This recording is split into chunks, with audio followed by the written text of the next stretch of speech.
إلا الله لا إله إلا الله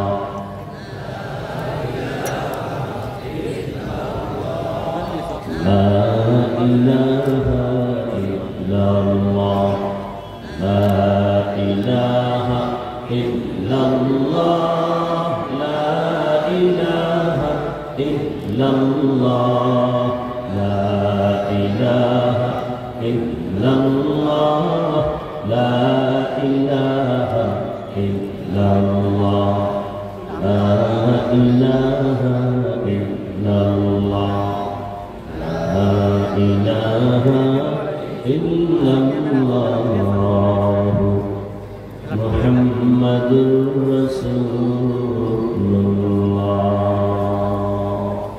بذكر شهر جبيني در خروشست والهدانا دری معاك گوشست نبل بل برغلش تسبیح خانه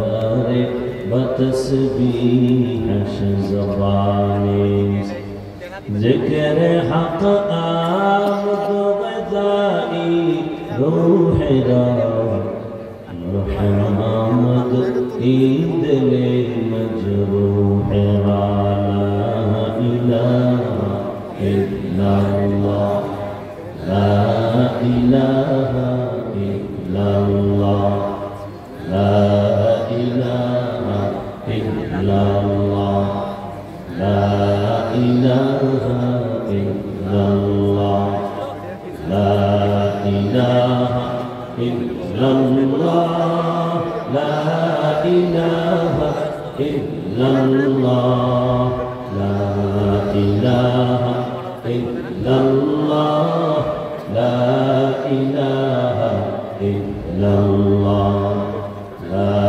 إله إلا الله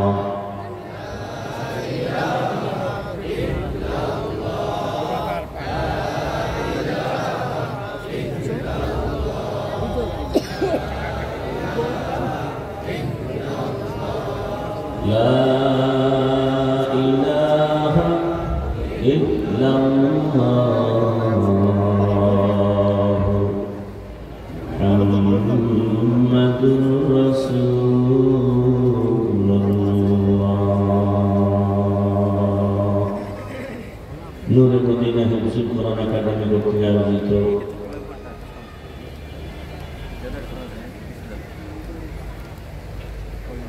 বার্ষিক ওয়াজ মাহফিল মজিদ আদর্শ ডিগ্রি কলেজ কুড়িগ্রাম আয়োজিত 14 অক্টোবর 2025 মহতি মাহফিলা উপস্থিত মোহতারাম সম্মানিত সভাপতি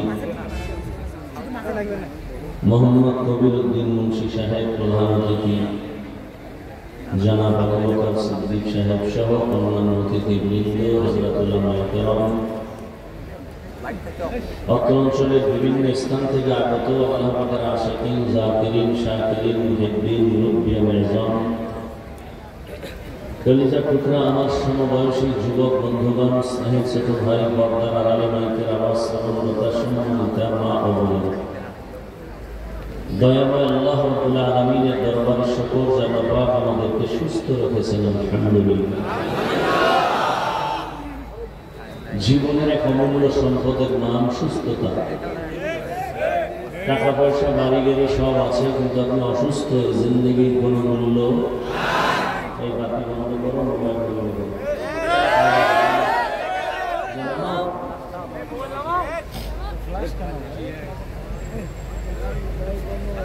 টাকা পয়সা বাড়ি গাড়ি সব আছে, কিন্তু অসুস্থ, জীবনের কোনো মূল্য। টাকা পয়সা বাড়ি গাড়ি তেমন নাই, কিন্তু আপনি সুস্থ, আপনার মতো সুখী কেউ নেই। আল্লাহ সুস্থতাকে আমাদের জন্য দাইমান কবুল করেন।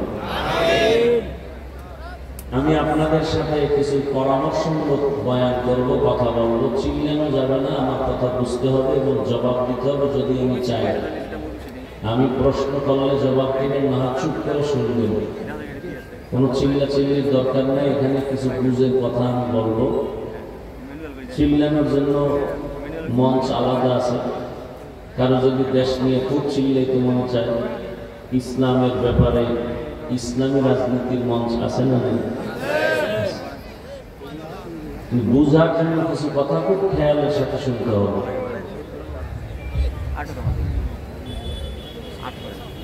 আল্লাহ আমাদের কবুল করবে। আমাদের ওয়াজ সব জানা, শুধু বুঝ ঠিক নেই। এই জন্য মুসলমান দাবি করিয়াও নামাজ পড়ে না, টুপি পরে না, দাড়ি রাখে না।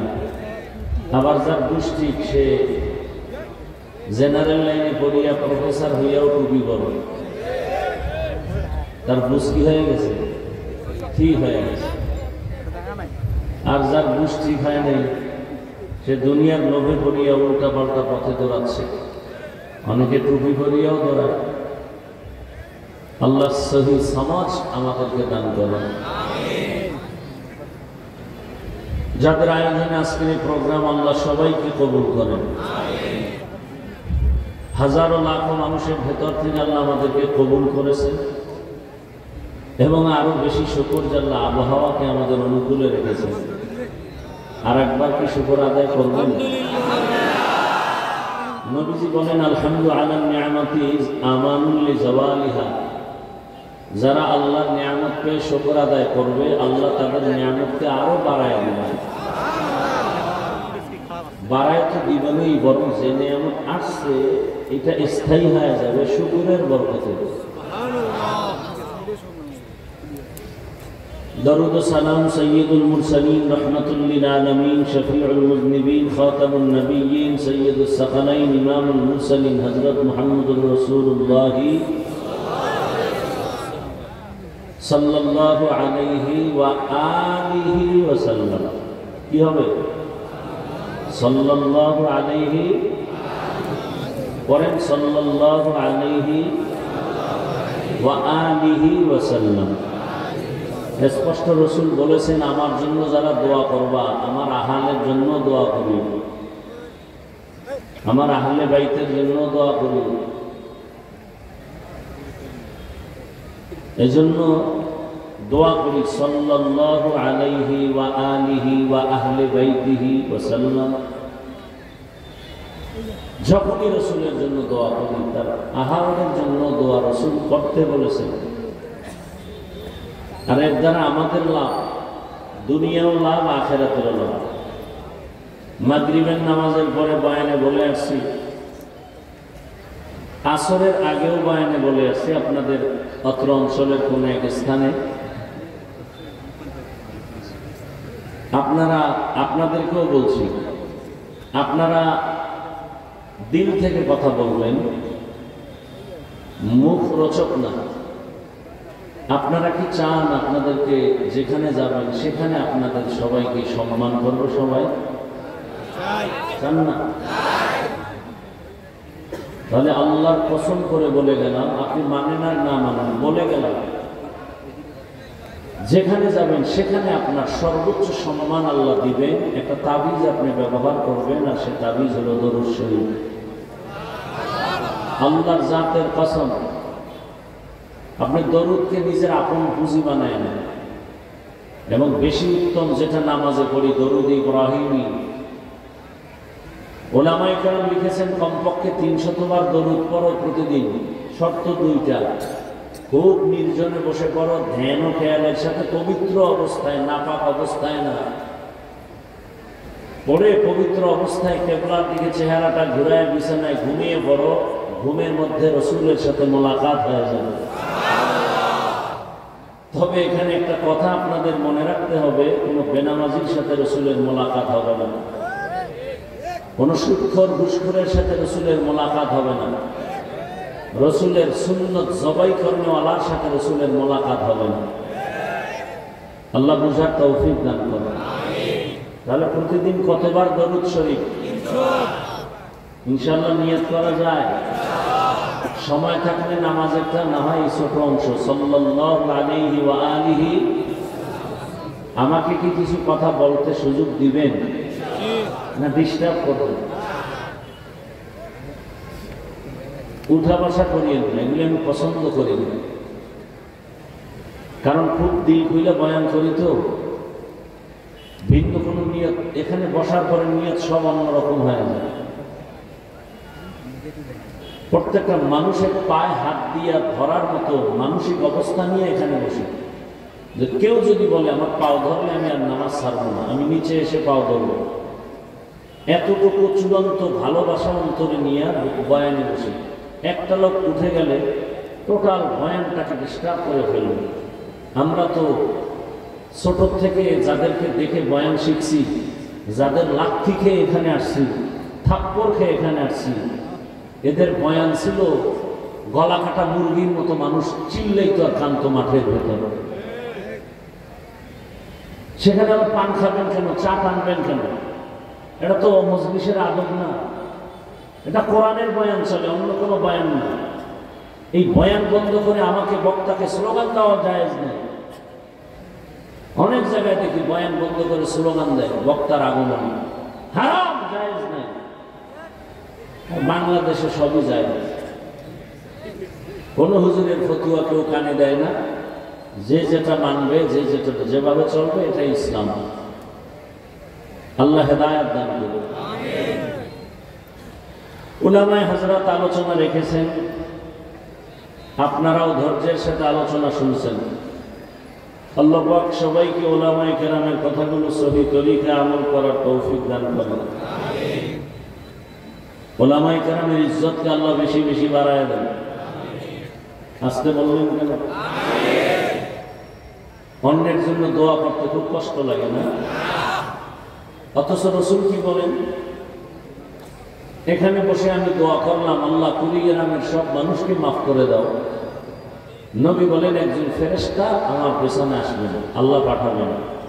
আল্লাহ জানেন, তারপর বলবেন এই হাফিজুর রহমান কার জন্য দোয়া করলো? কুড়িগ্রামের সব মানুষকে মাফ চাইলো, মাফ করার দোয়া করলো, নিজের জন্য না বলে নেই। আল্লাহ বলেন সাক্ষী থাক, আমি সবাইকে মাফ করার আগে ওকে মাফ করে দিলাম। কাগজ কলম নিয়ে বন, মোবাইল ছাড়েন আর লেখেন, ছোট ছোট কথা লেখেন, এগুলি ভুলে যাবেন না, আজীবন মনে রাখবেন। অন্যের জন্য যদি কলিজা দিয়ে দোয়া করেন, সেই দোয়াটা আপনার জন্য আগে কবুল হবে, তারপরে তারটা কবুল হবে। না, আমরা অন্যের জন্য দোয়া করতে আগ্রহী না। অন্যের জন্য দোয়া করলে আপনার জন্য আগে কবুল হবে।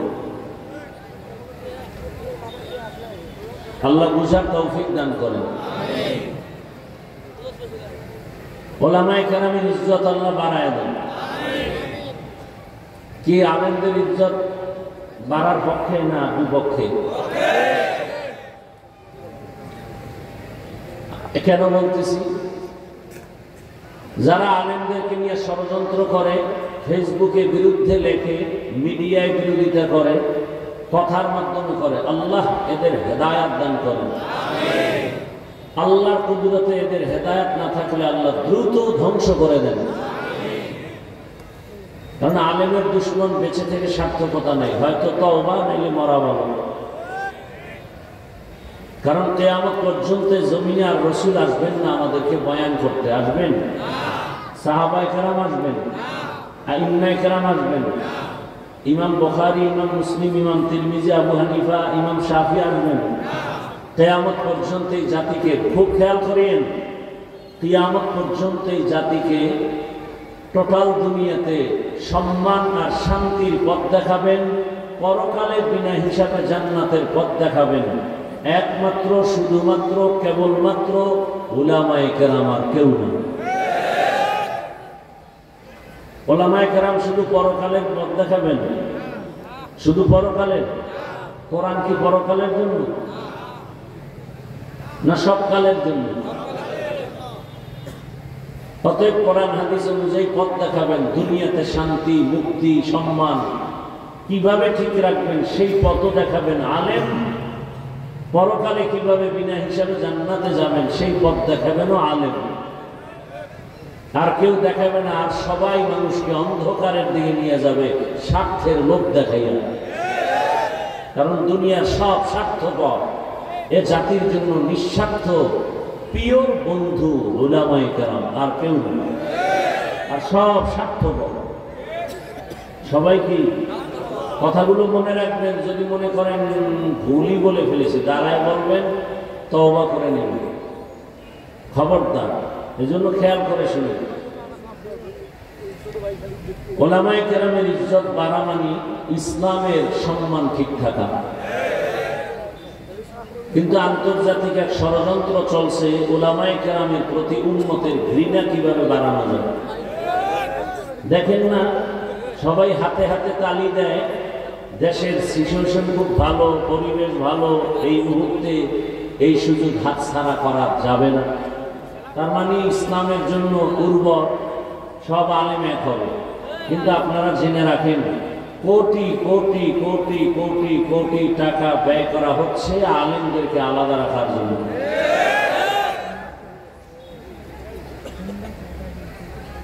কারণ আমাদের তো অবস্থা কি, এটার কি বলবো, কোন হুজুরের কয় টাকায় কিনা যায়, এরকম কিছু হুজুরও জমিন আছে।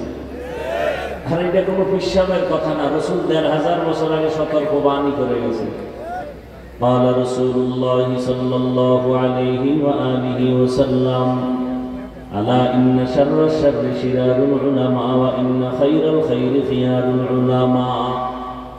হে উম্মত, জমিনের মধ্যে আমি রসুলের ওয়ারিস উলামায়ে কেরাম, তবে সতর্ক, চূড়ান্ত ভালো যদি মানুষ বুঝতে চাও, উলামায়ে কেরাম ছাড়া ভালো মানুষ জমিনে পাইবা না। আবার জমিনের মধ্যে যদি চূড়ান্ত খারাপ কাউকে দেখো, তাও হবে একদল উলামা। তার কথা, রসুলের কথা। তাহলে চূড়ান্ত ভালো একদল আলেম, চূড়ান্ত খারাপ হবে একদল আলেম। হাফিজ ভাই, আলেম ভালো কথাটা দিলে লাগছে, কিন্তু আলেমরা খারাপ এই কথা বুঝে আসে না। কারণ জমিনের মধ্যে চূড়ান্ত খারাপ হলে সুৎখোর, ঘুষখোর, গাঁজাখোরেরা হবে, মদ পান কারণওয়ালারা হবে, নেশাখোরেরা হবে। আলেম কেন চূড়ান্ত খারাপ? এর বাংলা জবাব নাও, বাংলা। বিরিয়ানি যেমন দামি, নষ্ট হলে কেউ খেতে পারে না, এটা কেউ ঘরেও রাখে না। উলামায়ে কেরাম বিরিয়ানির চেয়েও দামি, যদি দুনিয়ার লোভে পড়ে যায়, বিরিয়ানির মতো নষ্ট হলে যেমন কেউ দেখতে পারে না, ওই আলেম সমাজ থেকে বিতাড়িত হয়ে যায়, কেউ পছন্দ করে না। ২ নম্বর জবাব, এই কুড়িগ্রামের স্টেজে দাঁড়াইয়া প্যান্ট শার্টটাই লাগাইয়া মাথায় কোরআন নিয়ে যদি ১৩ জনে কসম খায়া বলে আগামীকাল থেকে আপনারা নামাজ এভাবে পড়বেন, পূর্ব দিকেও ফিরে পড়বেন বা পশ্চিমে পড়বেন, যাই কিছু একটা ইসলামের কোনো একটা কথা যদি বলে, কোরআন কসম খাইয়াও যদি বলে, মানুষগুলো বিশ্বাস করবে না, বলবে তোর কসমেও ভেজাল, তোর কসমেও। কিন্তু ১৩ জন লাগবে না, কসম লাগবে না, কোরআন লাগবে না, একজন টুপিওয়ালা এখানে চেয়ারে বসে যদি একটা উল্টা পাল্টা কথা বলে, অনেকে বলবে হুজুরে কি বললো, আর একজনে বলবে বেদবি করিস না, যেহেতু হুজুর কইছে হইতেও পারে। বাংলা বুঝেন না? বুঝেন, আমাকে কথা বলার একটু সুযোগ দেন। হাজার লাখো মদখোর, গাঁজাখোর, সুদখোর, ঘুষখোরেরা ইসলামের যত পরিমাণ ক্ষতি করতে না পারে, একজন টুপিওয়ালা ভণ্ড তার থেকে ইসলামের ক্ষতি বেশি করতে পারে। ইলমে রা'ইজাজ করদান বেহিসাব, ইলমে রা'ইজাজ করদান বেহিসাব, খলকে রাদা দঞ্জবে বাসওয়াব, হক না দারত দোস্তে খলকা জারেরা, মিস্তে ই খসলত একে দিনদারেরা। আলেমের ইজ্জত কম হবে না? বেশি কমে কেন? আলেমের ইজ্জত কম হবে না বেশি? আল্লাহ ওলামায়ে কেরামের ইজ্জত আরো আরো বেশি।